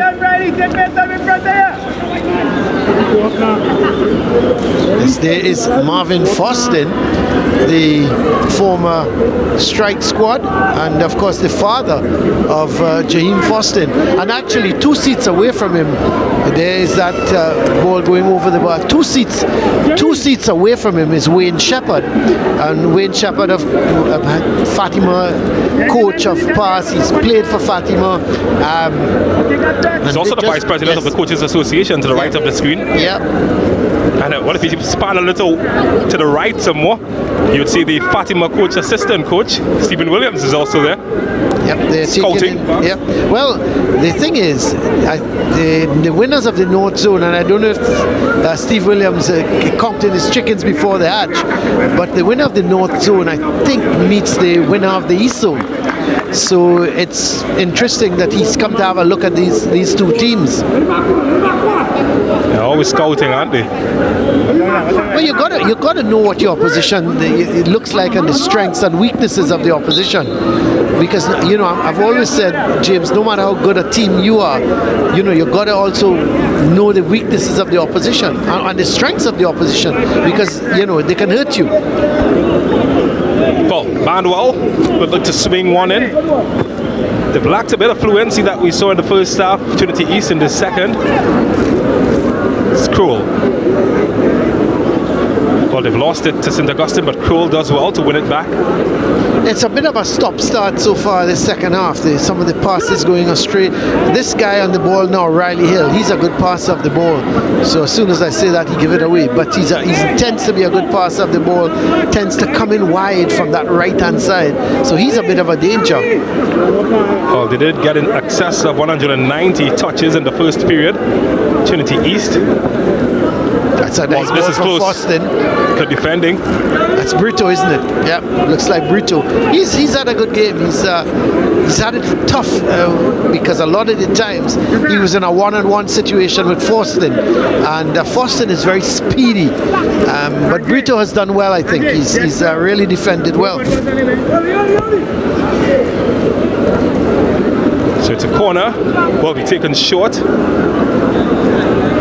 Has numbers in the area. Can he find one of them? Coming in at the back door. Well, collision with the goalkeeper. And, well, nobody got it. Frank Williams seems to be the one that was the intended target. And again, goes down in a spot of bother. Tit seemed to go in hard with the goalkeeper, did he? Was a lovely ball, actually, from Forston. And look at it was a short corner. The kind of room Forston had. And then look at that lovely ball to the far post. The chip ball. Riley Hill, in fact. Riley Hill was the man coming in at the back, the tall figure of Riley Hill, and he would be disappointed that he didn't get his head onto that. Oh, that man did well, though he paid the price, the goalkeeper. Riley Hill is back on his feet. Yeah, that's good news. Well, don't forget, coming up after this, Arima North. They will be coming up against Sanwa North. That should be a cracker. The North teams from the East. Yeah, the thing with Sanwa North, I would expect Arima North. They haven't played against Sanwa North, and they would to me they would have done their homework. The two big targets, Noel and Swede, they must be stopped. If Arima North has to win this game, they've got to stop Noel and they've got to stop Swede. I'm quite excited to see Noel. Yeah, I've heard a lot about him. I haven't done any games since when he's played, but they're calling him the schoolboy Haaland. Yeah, he scores. He reminds me of can I go back to the old days, James? Luciano Woodley. Luciano Woodley in the 70s, 60s, 70s played for St. Mary's College. And Luciano Woodley would had no coverage at that time, and Luciano Woodley, St. Mary's would win 3-0, Woodley would score all three and would have touched the ball 5 times. It's crazy, absolutely crazy. He just was always in the right position to put the ball in the back of the net, and Larry Noel is very much like that. Wrong to score, you call them. That's a good challenge. Gives away a corner. Barnwell will hustle to take. He's taken one corner so far. And well, you might want to remember that. He has a chance to amend things though this time around.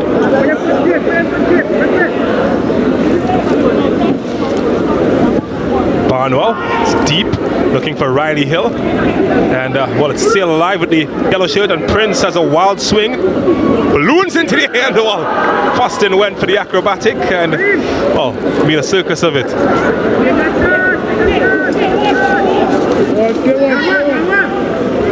Why not do? That was Prince. Now Prince is he's a better player than that. And then I thought he went for the shot, and then it happened to go to Foston, and he went for the very dramatic. But that's the kind of player he is. He's going to try everything. That's what stands out, James, between the average player and the above average player. They do the unexpected, and it was like the shot I never expected in the first half when he got in. He twisted, got in front of of the two defenders, and all of a sudden he unleashed that left-footed, how should I call it, the bazooka, and Delis was absolutely brilliant. Well, changes are being lined up for St. Augustine's secondary. And there's a new man coming in, Marcel Valentine will make his first introduction, Marcel Valentine, and he has replaced Alex Piper. So Valentine will tuck into midfield. Piper makes his way off. Straight swap in midfield. Well, earlier, this was Austin. He just stops, and you would have think, well, he might have ran with the ball further. He just unleashed, didn't he? And look at that. That was a brilliant save. Yeah, that's beauty. I did speak to Trevor Nottingham, the goalkeeper coach, at half-time, and that's all he described it as. Beautiful. Beautiful. As my Spanish friends would say, buenísimo. So good. Okio. What does that mean? Okay. I learned something today. 3 years old when I found that out.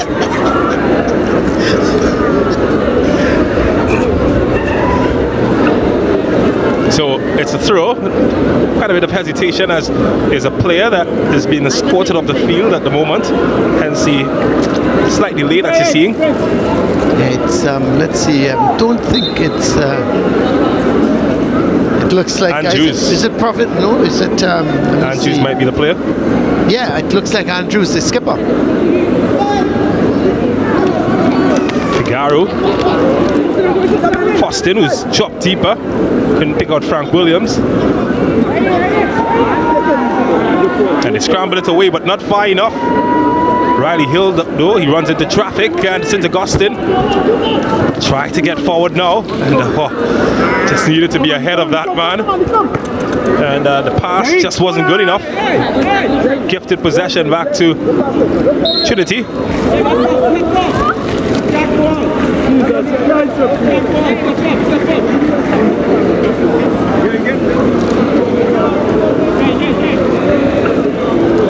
Oh, the game has lost some rhythm, hasn't it, in the last few minutes? For sure. What do you think was said at half-time, though, in the St. Augustine dressing room? Well, he would have talked in terms of their counter-attacking. There were 2 goals down, and he would have had to say to them, look, guys, we've got to be a little bit more adventurous. We are 2 goals down, we've got to push out a little bit more. We've got to put the defenders under some pressure. And I would have thought the most important thing was to say, look, we've got to give Cooper some support up front. That's the only way. You've got to score goals to get back in the game. So it's no point you lose 2-0. If you lose 5-0, 6-0, it doesn't matter if you try to get goals. Oh, another man goes down, another player. And just going down like flies at the moment. Might have gotten a rope touch. So painful. We just crossed the hour mark, by the way. As we welcome our viewers all across the Caribbean and North America, joining us on the SportsMax app. Ouch. Those are painful. Figaro being the guilty man, stepping on the ankle.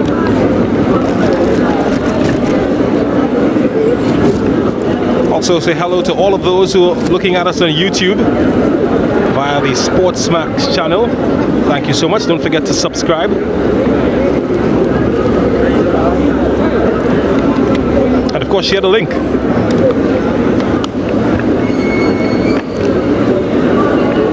So in the crunch time of the secondary schools Intercol, COCA-COLA Intercol, many contenders have exited the competition, and the best of the best will compete to get into the finals. We had the Central Zone final decided last evening. Tomorrow, two big games again. South Zone semi-finals, the COCA-COLA Intercol South Zone semi-finals. The 3 big ones: St. Benedict's, Presentation, and Naparima involved, and with Moruga. Well, I was just going to say you left out one team. Well, yeah, I left them particularly for to say last, because they finished bottom of the table. They're going back down to the championship, and yet they're in the semi-finals of the Intercol. Now this will be their big moment, but they're coming up against against St. Benedict's. It's going to be a tough afternoon for them. Yeah, they're one of the stars of St. Benedict's College. He's from the Moruga area as well. So I'm sure the fans are going to be torn somewhere in between.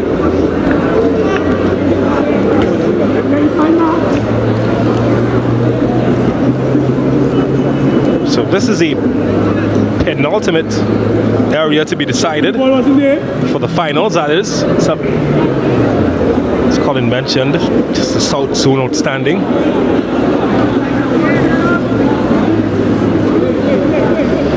Well, St. Augustine, clock ticking down and their chances of progressing, unless they can get something. Maybe from this, close to the goalkeeper, he should get there first, and he does. Good hands. But a break could be on though. Figaro. Prince. Lots of space to exploit ahead of him. Chooses to go for Fostin. What a take that is from Fostin. And that flag didn't go up. The referee might have spotted a handball. It's unfortunate though, to take it so nicely on the run.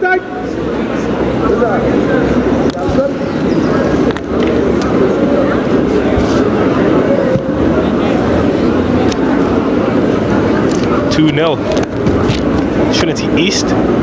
Several years ago, this would have been a shock result. That's right. And St. Augustine, several years ago, St. Augustine would have started as favourites.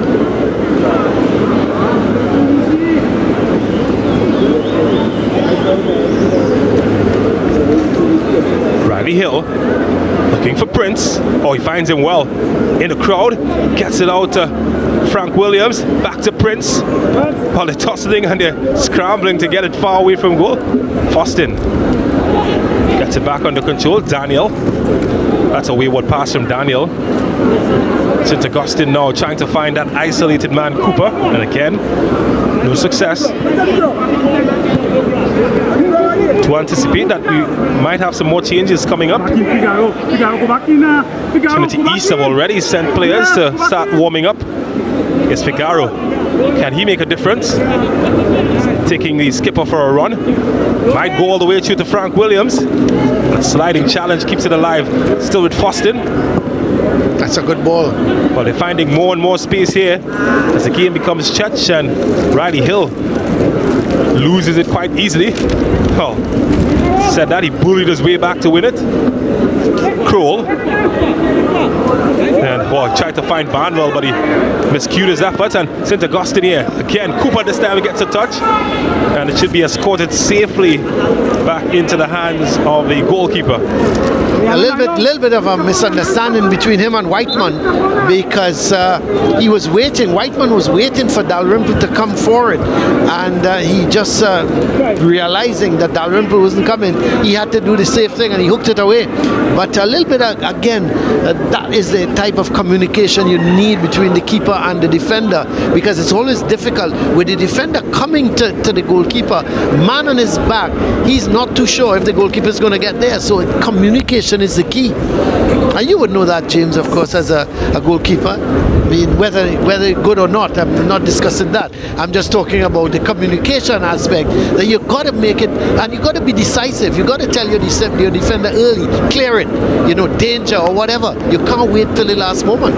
Oh yeah, that's something that Mike, former coach Michael Maurice, would drill into us. Myself, Marvin Phillip, a part of the Star Wars Strikers squad. Speaking of Marvin Phillip, though, his son. Yeah, I was about to say that. His son came on as substitute. Marcelo Phillip. Yeah. He's also a goalkeeper. Yeah. 13 is he? Is he 13 years old 13 or something? 13 years old, yeah. Came on for Carpi Chime at East last evening. That was real good to see that. I didn't realize at the time it was Marvin Phillip's son. Yeah, like father, like son. He has half a decent career as his father. He would have done well for himself.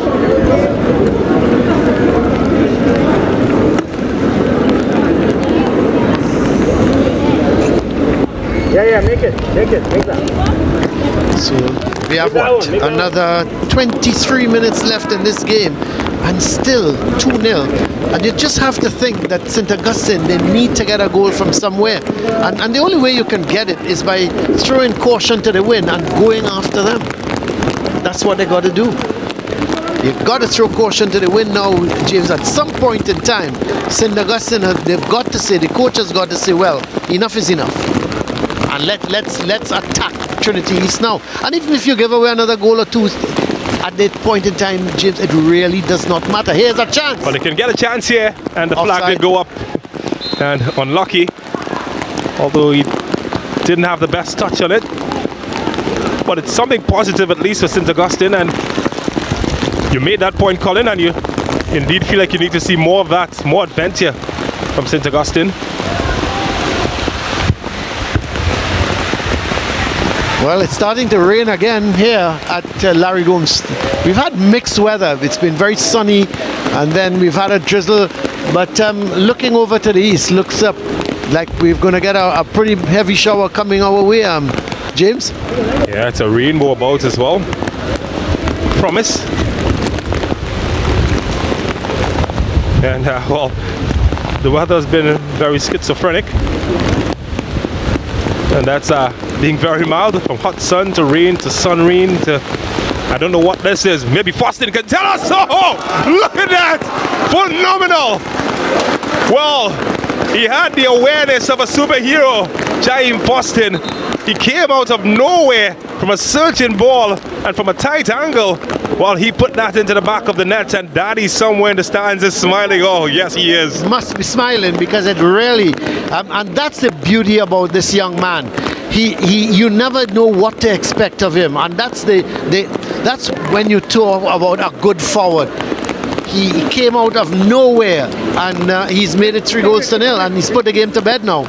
Look at that. The ball comes across, and all of a sudden, he was able to take that ball and put it right back into the far corner. Watch at that.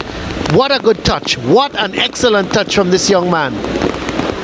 Well, I certainly love the awareness, because it seemed like a ball into nobody, really. Yep. He was attacking the run. space.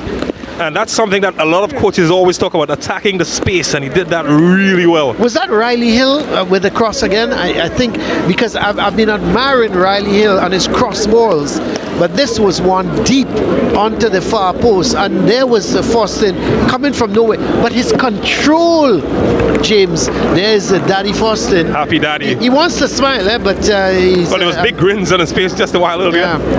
Yeah, but what was great about it was his control. He was able to get across with that left foot, basically, and guide the ball back across the goal into the far corner. That was an absolutely superb goal. Well, in the 69th minute. They're going to argue about the SportsMax that moment now. We've got brilliant moments. Austin, and of course the goalkeeper as well. Well, I think that's it now for St. Augustine. You can't see them getting back 3 goals. You know, when it was 2-0, if they were able to get one, make it 2-1, it's always an uncomfortable position when you're just 1 goal ahead. But now they're 3 goals ahead and only 20 minutes left. I think that's game, set and match. Well, St. Augustine in a huge deficit at the moment. Trinity East, well, they're smiling at the moment. Of course, they're the brother school of Bishop Anstey East. 2 colleges on the same compound, pretty much. Trinity East, Bishop Anstey East, of course, a girls' equivalent of Trinity East, which is a boys' school. Is there something for St. Augustine in this game? Trinity East certainly going to make it difficult to get anything. They've been quite stingy at the back, not giving up any real chances. Frank Williams will have to burst his lungs trying to get that one, and well, the defender does all the heavy lifting.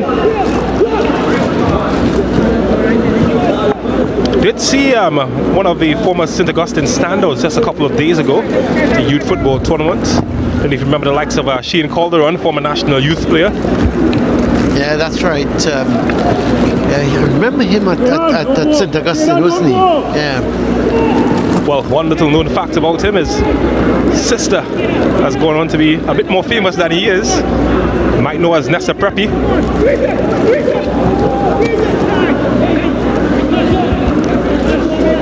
Not quite sure if she went to St. Augustine as well.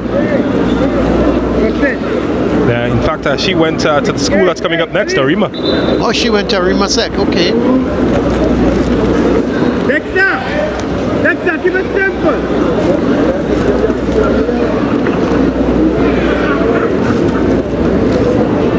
Oh, the clock winding down, and Trinity East 1 foot in the COCA-COLA Intercol Final 2022. Of course, this is the first secondary school competition that we are having post-pandemic. The pandemic certainly has served as a great reset for many of the powerhouses in secondary school football. Hey, kick. Come on, Nick, come there.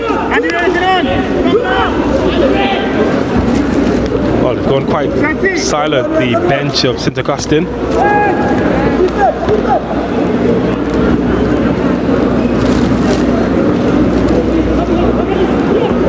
But it keeps it alive for the green machine. And he tosses well to shield it. And referee judges that he's been fouled.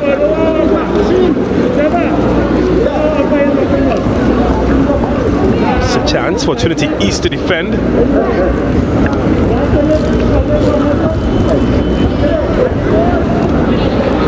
Well, they're putting more bodies forward now. Perhaps Sandy gets into an advanced position and a good chance here to perhaps put something over. Needed more quality, you feel. Still not gone. Well, the chance is finally evaporated.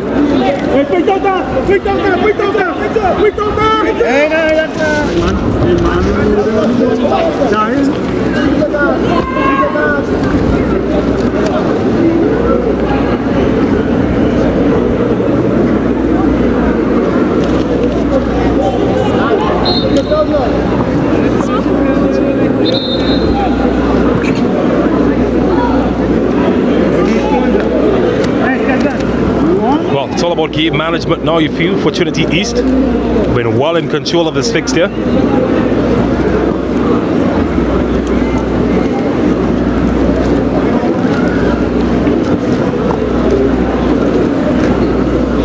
No, somebody needs treatment. And it is Barnswell. It's been a tough game.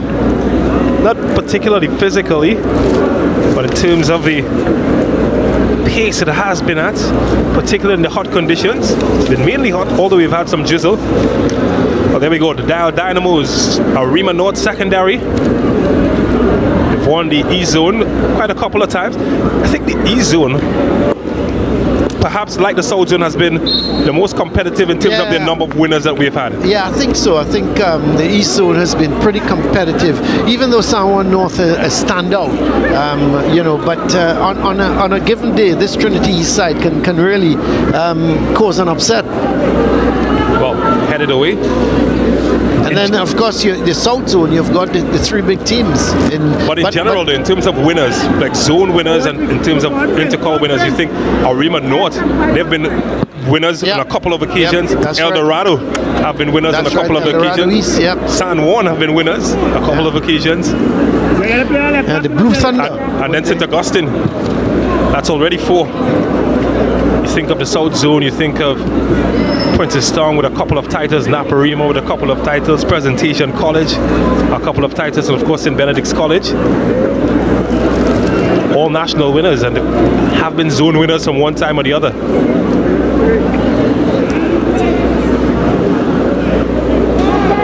At least in the last 2 decades. Well, the keeper's there first.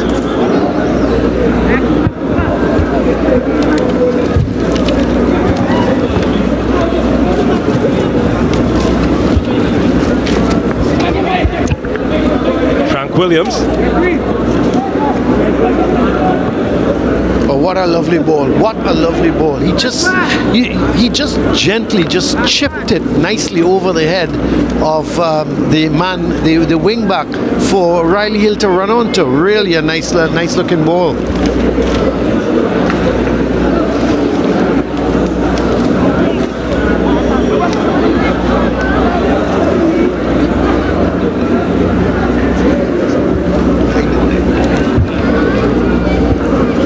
ticking down. It's 12 and a half before the end of the 90.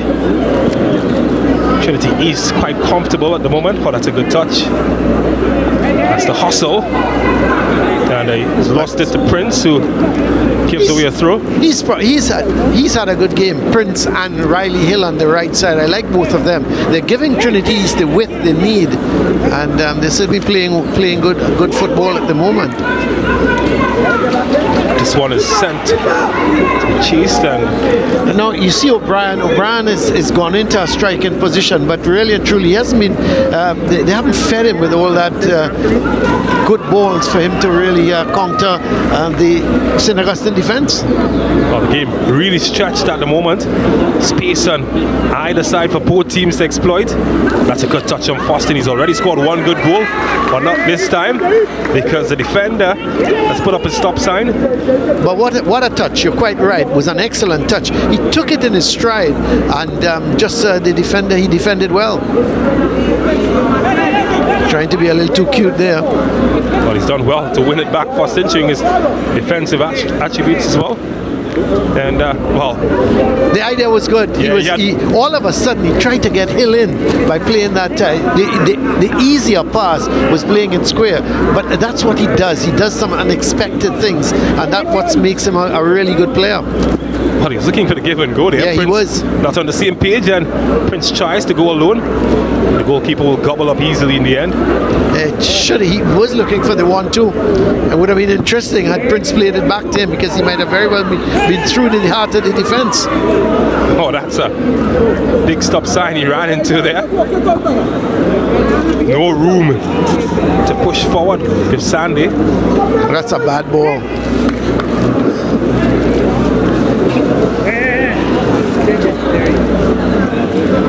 So we're approaching the final 10 minutes of this match. COCA-COLA Intercol semi-final 1 of the East Zone. Will there be more goals? St. Augustine would certainly hope they can get at least a consolation. Frank Williams has been quite industrious.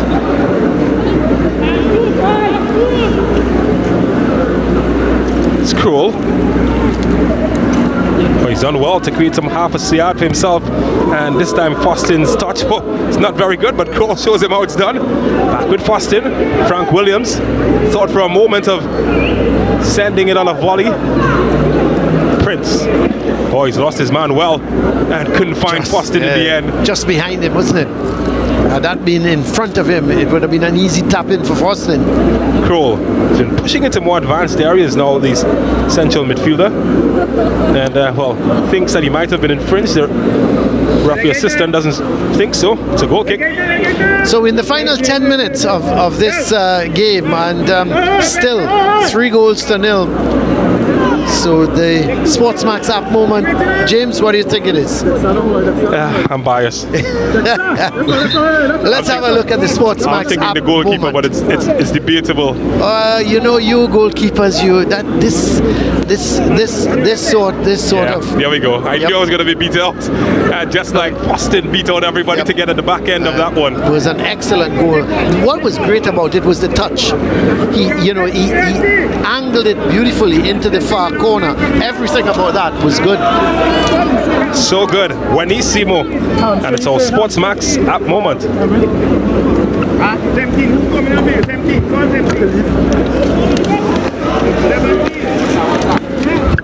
I'm sure Mama will be proud and expect a warm round of applause as Foston will say sayonara to everybody. It's the end of his afternoon. Will be rested for the final. Kelson Pay will come on to replace him. Well, he's got big shoes to fill, doesn't he, Colin Murray? Kelson Pay does. And what a performance from this man, Foston. Yeah, but it's done and dusted. The game is over. Basically 8 minutes to go. I agree. Give him a rest. Let him sit down. Let him have a look at his players and just relax for the final. Well, Kelson Pear, well, quite a tall figure. And, well, another substitute, Jonathan Emmerich, will replace Frank Williams, another of the top players in this Trinity East performance.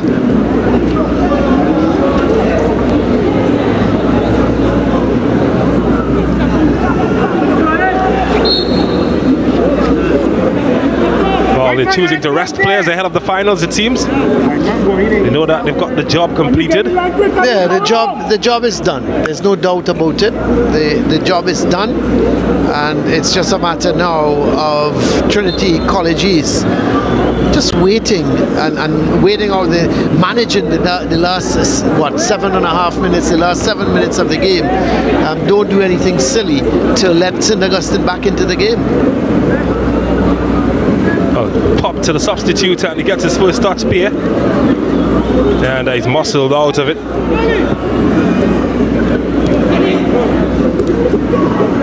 Well, the other substitute gets a touch. And again, his touch letting him down, Emmerich. That was interesting there.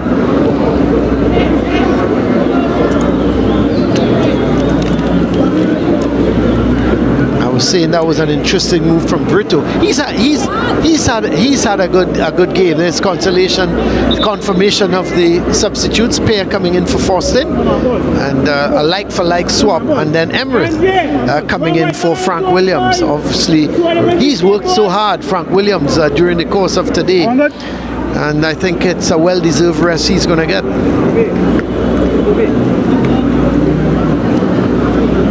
There's only one. Well, he said only one, and I'm sure I can read your mind, Colin Murray. You're thinking about the man of the match. Yeah, there's only one man of the match, and that's Faustin. He created the first goal, he scored the third goal, and really and truly, all afternoon, he's been a thorn in the St. Augustine defense. He laid on one for Barnwell that Barnwell should have scored. And one that hit both uprights before Prince scored it as well. Yep, that's right. And it's just his movement. What about the shot he took that Delis pushed over the bar that you wanted as your SportsMax app moment? Keep that there. See that? Up there. Not down there. Yeah, Faustin, what a top talent. We've spoken about good goal scorers. We will see one in the next game, Larry Noel. Yep, that's right. We've talked about what we've seen from St. Benedict's College as well, Lee. Tarek Lee. But you've got to add Faustin to the conversation. The thing about it, well, he hasn't scored the amount of goals as Lee or Noel. But in terms of quality, what we've seen. Excellent. But you know, the thing is, I remember the game, which game was it? When he scored a hat-trick, and I think it was the final against Fatima. Yeah, it was. And they had a penalty. He had already had a hat-trick. They had a penalty, and they gave it to somebody else to kick. And I couldn't understand why. I really could not understand why, James. And I queried it. And I found out after the game that the reason they gave the guy to kick the penalty was because he hasn't scored for the season. No, this is a guy who is on a beaver trick. He's on a beaver trick, not even a hat trick or a brace. And you don't allow him to kick the penalty. I tell you, if I was Tarek Lee, I would have walked straight down the tunnel, go straight home, and come back the next day to celebrate. Wow, that's wayward. As wayward as they come. As wayward as my thought, right? Yep, yeah, you're spot on with that analogy. Yeah, he's unselfish, isn't he, Tariq Lee? Yeah, no. I mean, at the end of the day, it's team. You know what I mean? But I just, I wonder if the score was 3-2, if they would have done that. Certainly not. Yeah. Well, more shuffling of the deck of cards, and it's St. Augustine's turn. Hospitalis is off. And in comes Jeremiah Jagoop. Isaiah Nicholas is also going to make his way on. As the skipper, Tyrese Andrews, goes off as well. Confirmation, all that was just said.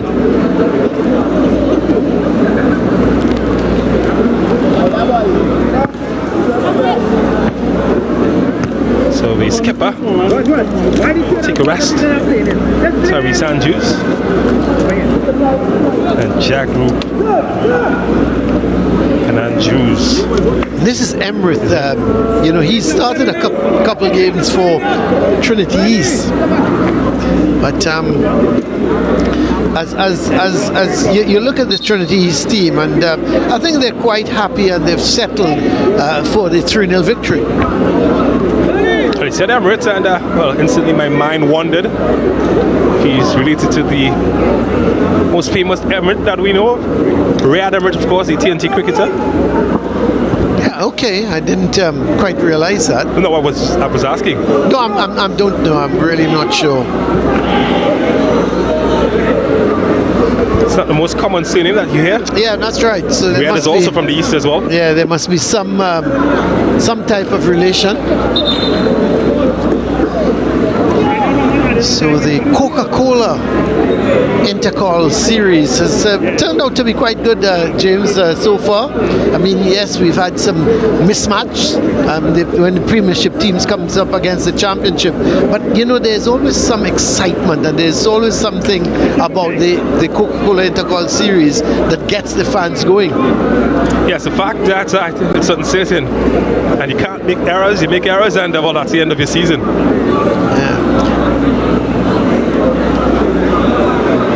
Well, the reason that the game has been interrupted is because there's another player down at the moment. It is the captain of the Trinity East team that is receiving some attention, Angie Providence, and he's finally walking it off. Will walk off the field though. Seems that they're not taking chances with any head injuries. No, that's right. That's right. You can't. Not in today's world. Long time we drank water and they said run it off. Well, we hear that we're just winding down now, James, and I understand there's 3 minutes of added on time. It certainly is. Well, just on a side note, well, quite literally a side note, the ball boys for today's match are from the Arima Government Primary School. They are recent champions of the primary school competition just last week. Under 12? Under 12? They beat Dinsley Trinity Government. Congrats to them. Well, quite ironically, Trinity is where Trinity East is from. Well, you can't win it all, James. Come on. Prince. Oh, he's carved open some space for himself, hasn't he? And, played it behind Pear. Yeah. That's not Pear. Pear wanted it. Did well to keep it in. And I think he's won himself a corner. No. I thought it was a corner. Yeah. Well, the referee missed the boat there, but he's just human. Well, Pear's disappointed. He must be, because he cleared the ball off of the defender to get the corner. Well, we are inside the 3 minutes that have been added on to this match. We've crossed the 90. Immediately following this match, the Dial Dynamos, Arima North Secondary, they will come up against San Juan North Secondary.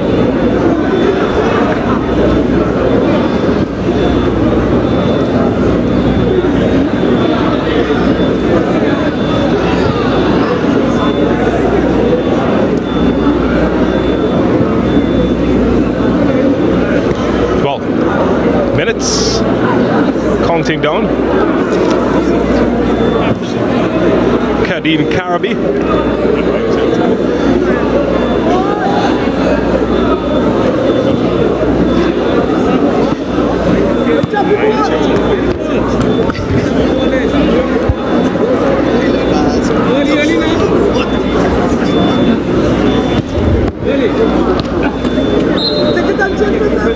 One minute 30 of the extension of time that we got remaining. It's just about seeing the game out. It's really lost its steam this match. Yeah, it's really. I thought the second half would have been a little bit more.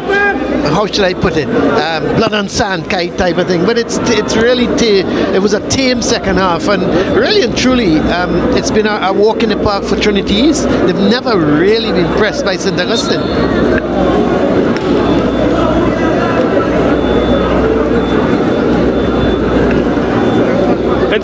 final minute of the time that's added. St. Augustine Secondary have a free kick. And boy, would they hope they could get something from this, some sort of consolation. Yeah, it would be nice to get for them to get a goal, wouldn't it?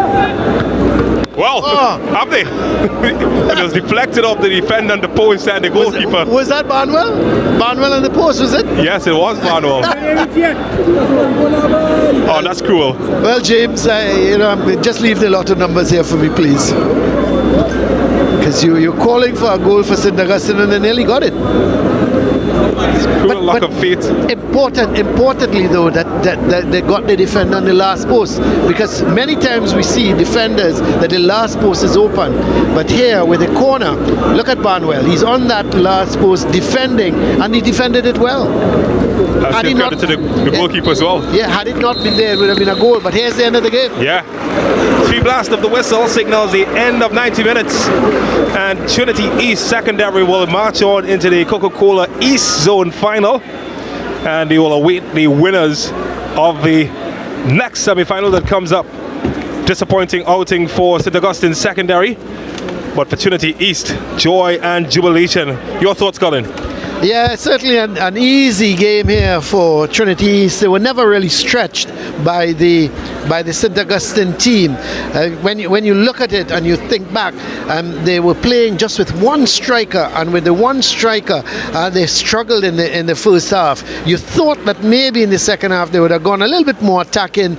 They did push O'Brien closer up, but still at the end of the day, it was just not enough. So that's the final score here. It's full time. The first semi-final in the East Zone, COCA-COLA Intercol, has been completed, and it's a comfortable victory for Trinity College East by 3-0. Let's have a look at the highlights.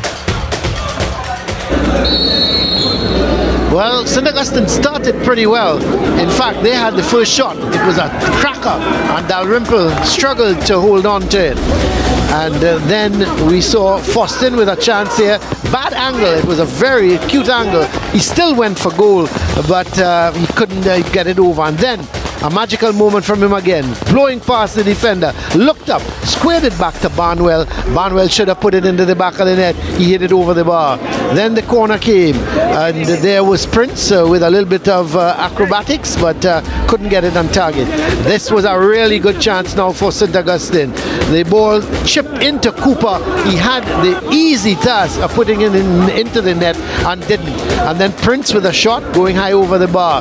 But here goes Faustin cutting inside, having a beauty of a shot. Hit one post, went on to the second post, and then Prince ran onto it and hit it into the back. But that was a shot from Faustin.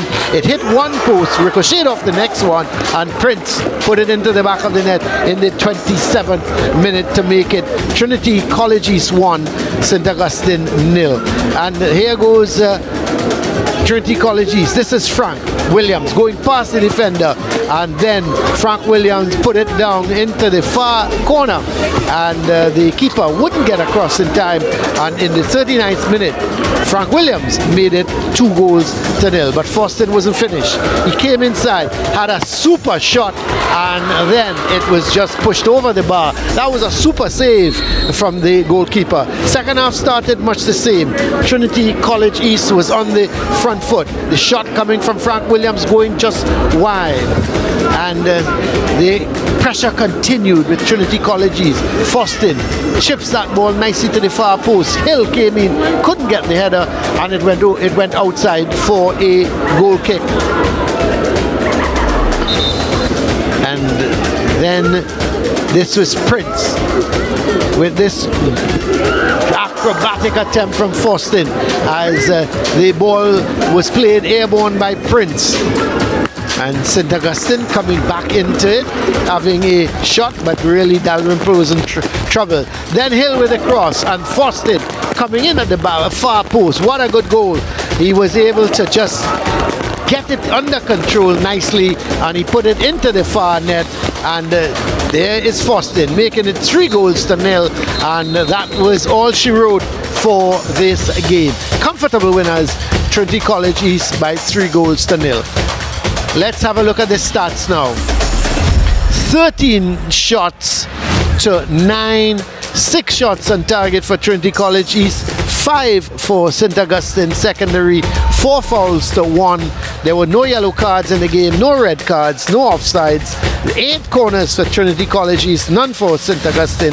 There were 5 saves by the Trinity College East keeper, just 3 saves coming by the St. Augustine secondary keeper, and the possession 57% Trinity College East to 43% for St. Augustine.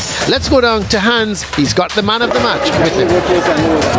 Thank you very much, Colin Murray here with the man of the match, Jaheim Fossin. Congratulations to you. Also presenting to you, we have SSFL President Marie Gonzalez and of course Maritza Balak from Coca-Cola, the Senior Marketing Manager, to present you with some Coca-Cola for you to taste the feeling today. You can definitely taste the feeling of victory. 5 shots from you, 3 shots on target. Tell us, areas for improvement, what can we look forward to in the next match? Yeah, we could look for better areas in the shooting, try to get it more on target, try to build more team spirit, coming from the game from before, We had a little bit of disadvantages, some players wasn't really feeling it, so, we tried to motivate the team as much as possible so we could come into the next game. Well, your goal was our SportsMax app of the moment. Who do you dedicate that goal to? And of course, your man of the match trophy. I want to dedicate it to my mom and my dad, and my niece, her birthday is coming up, so she really wanted me to score one for today. Oh, wow! And your father's actually in the stands as well. Show us where's your father in the stands? All right, yes, man. And there you are. There's Daddy taking it all in and discussing with other coaches all of the good moments of today. Congratulations again, Jaheim Fostin. All the best. We look forward to seeing you in our next match. Right now we throw to James Saunders, who's with our coaches. Well, thanks so much, Hans. I'm with the losing coach of St. Augustine Secondary, and it's a tough match for you today because your team was on the losing end. What lessons do you think you learned? First of all, I would just like to give kudos to Trinity East. They're a well-organized team, and we tried as much to contain the Fostin, right, Mr. Fostin, but we were unsuccessful today, right? But today, too many blunders, right, led us to the mistakes that we had today. Well, thanks so much, Coach, and good luck next season. Thank you very much. All right, so I'm going to invite the winning coach, Mr. Davis, to join me. And 3-0, and you are into the finals today. Describe what you're feeling. We're happy for the victory. Not too happy with the performance, but we're happy for the victory today. What do you think worked well for your team? Our defensive structure was good. We kept them off the score sheet. Apart from that, we took some of the chances. Could have been better, more clinical, but things to work on in training ground.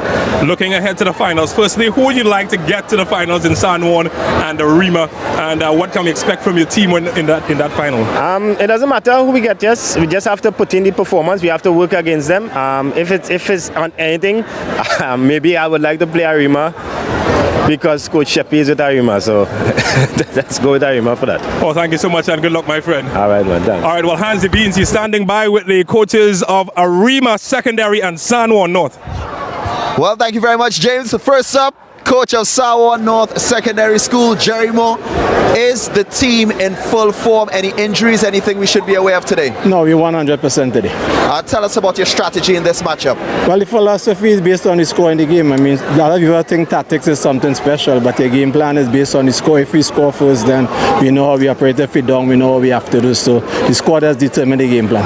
How important is winning this upcoming game and, of course, going on to win the East Zone and possibly the Intercol title for you? Well, the game is a semi-final. The key word is final. It's the final game for the losing team. So we don't want to be the one that loses today. So from that perspective, we want to win the game. Each and every one. Thank you very much, Blessings. Coach Jerry Moore of San Juan North